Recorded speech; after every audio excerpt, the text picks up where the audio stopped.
Et place à présent à votre rendez-vous d'histoire sur Radio J, comme tous les jours en compagnie de Christophe Dard, l'histoire des Juifs de France. Et avec Christophe, nous allons ouvrir ce matin un nouveau dossier sur l'histoire de l'Alliance israélite universelle.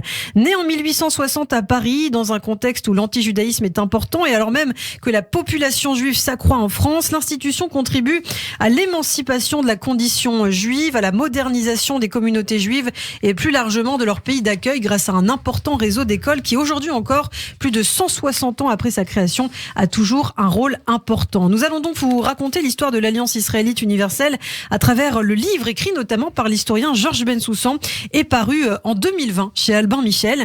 Pour commencer, Christophe, ce sont deux affaires en fait très retentissantes qui vont être à l'origine de sa création. Et tout d'abord, ce qu'on va appeler, Ilana, l'affaire de Damas en février 1840. Je ne doute pas que comme vous avez suivi ces histoires des Juifs, nous l'avions évoqué, donc forcément vous allez pouvoir me dire à présent ce dont il s'agit. Non, je plaisante bien sûr. Il s'agit en fait surprise. C'est ça. Il s'agit en fait de la disparition d'un capucin sarde. Donc ça se passe en Syrie plus précisément, bien sûr. Protégé français, le père Thomas et aussi de son serviteur musulman Ibrahim Amara. Les autorités chrétiennes accusent alors immédiatement les Juifs de les avoir enlevés tous les deux. Une accusation appuyée par le consulat français. Plusieurs notables juifs sont arrêtés, interrogés, torturés. 2 d'entre eux vont même en mourir. Le banquier James de Rothschild, lui aussi on en avait parlé, reçoit le premier ces informations. Il tente même d'intervenir auprès du Premier ministre du roi Louis-Philippe Ier, Adolphe Thiers, mais cela ne donne rien. Et pour rappel, l'avocat Adolphe Crémieux, qui est l'un des ténors du barreau, demande à son tour un entrevue avec le Premier ministre Adolphe Thiers, mais là aussi c'est une fin de non-recevoir. Et Thiers lui déclare même « Ces gens-là sont coupables, ils ont voulu le sang d'un prêtre et vous ne savez pas jusqu'où peut aller le fanatisme des Juifs de l'Orient ». Crémieux se rend alors à Londres pour une mission franco-anglaise qui doit ensuite aller en Égypte auprès du roi, vice-roi Muhammad Ali afin de plaider la cause des Juifs. La mission est décidée en juin 1840. Ça se passe dans les locaux de la Banque Rothschild à Paris, composé de Crémieux, du lord anglais Moses Montefiore, juif également, et d'un savant orientaliste Salomon Munk. La délégation arrive à Alexandrie début août 1840 et après des négociations, 15 prisonniers juifs de Damas sont finalement libérés. Crémieux et les membres de la délégation reviennent d'Égypte, secoués parce qu'ils ont vu la condition des Juifs dans le monde arabo-musulman. Ils sont convaincus qu'il faut protéger ces communautés et les libérer de leur misère matérielle et psychologique. C'est en fait la définition même de l'Alliance israélite universelle. Oui, exactement. La presse juive qui appelle à la constitution d'une société israélite d'émancipation universelle.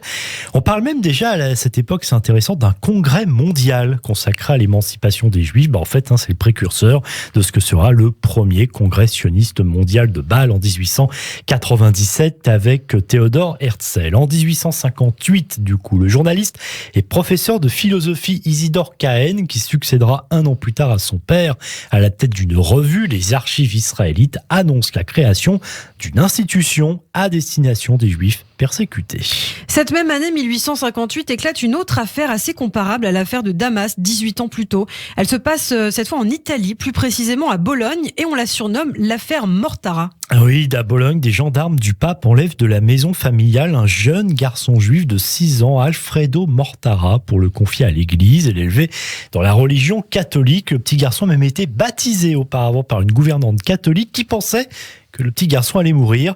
Guéri, Alfredo Mortara est donc chrétien. L'affaire va dépasser les frontières italiennes, alors que le pape reçoit le soutien de la droite catholique en France. Et une campagne de presse anti-juive se développe, campagne qui ressort le vieil anti-judaïsme chrétien du Moyen-Âge et les Juifs, auteurs de meurtres rituels. Le consistoire va même porter plainte lorsqu'un certain Louis Veuillot, c'est le directeur du journal catholique L'Univers, va écrire en 1859 un ouvrage, l'Église et la synagogue. Et l'affaire Mortara prend une nouvelle tournure lorsqu'en 1860, le petit garçon est envoyé à Rome et enfermé dans un couvent. Le lord anglais Moses Montefiore, actif pendant l'affaire de Damas notamment, s'entretient cette fois auprès du pape sans rien obtenir toutefois. Cela prend une tournure qui remonte au plus haut sommet de l'État. Les empereurs François-Joseph d'Autriche et Napoléon III vont faire pression sur le souverain pontife, mais cela n'aboutit pas non plus. Alors l'idée d'une organisation dans laquelle les Juifs émancipés, issus des classes moyennes et à la carrière brillante, viendraient en aide aux Juifs persécutés, continue à faire son chemin.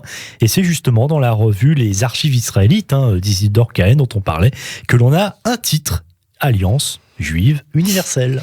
Nous sommes le 17 mai 1860 à Paris, rue de Vendôme. 17 juifs se réunissent au domicile du mécène et homme d'affaires Charles Netter, descendant d'une longue lignée de rabbins alsaciens. 6 d'entre eux sont alors chargés de former une commission pour rédiger les statuts de l'Alliance israélite universelle. Donc ils ont la trentaine, ils ont été des soutiens de la Révolution de 1848 et donc de la République. Donc ça c'est un petit peu pour leur profil politique. Et outre Charles Netter et Isidore Cohen dont on vient de parler, les 4 autres s'appellent Élie Aristide Astruc, premier élève séfarade, admis à l'école rabbinique de Metz, vous savez, le futur séminaire israélite de France lorsqu'il s'installe à Paris en 1859 et qui se forme auprès du grand rabbin Astruc et devient même aumônier dans plusieurs lycées.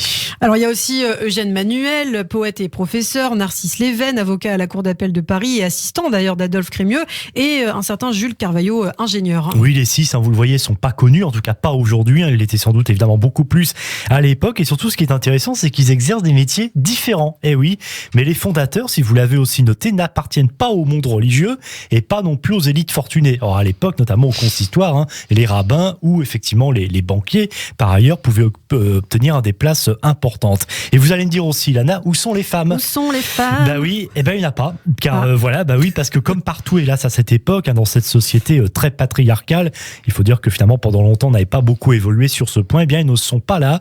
Et il faut attendre 1932 pour que la première femme cooptée fasse son entrée à l'Alliance, en la personne, cette année-là, d'une certaine Alice Alphen. Le manifeste fondateur est rédigé en quelques jours par ces 6 hommes, un appel à tous les Israélites qui prônent avant tout l'intégration des Juifs émancipés dans leur pays de naissance. La charte qui fait référence à la régénération des Juifs pour l'apport du savoir, en apportant l'instruction aux pauvres et en les initiant à la démocratie. Le mot régénération, d'ailleurs c'est intéressant, était déjà présent dans les statuts du consistoire de France à sa création en 1808. Et il faut savoir qu'à l'époque, la fondation de l'Alliance israélite universelle est évoquée dans les journaux. Alors, pas beaucoup, quelques lignes, mais parfois d'ailleurs aussi de manière peu enthousiaste, entre dédain et moquerie. En revanche, bien sûr, la presse juive internationale va évoquer la fondation de l'AIU. En Russie, un journal de langue hébraïque publie intégralement l'appel et le programme de l'Alliance. Mais en mai 1861, il faut bien reconnaître, il en a qu'un an après sa naissance, l'Alliance ne compte seulement que 850 membres. Bon, d'ailleurs, la plupart sont français ou italiens. Il n'y a pas beaucoup d'argent du coup dans les caisses. En cause d'ailleurs notamment le fait que le consistoire ne reconnaisse pas tout de suite l'institution. Ce sera le cas à partir de 1862.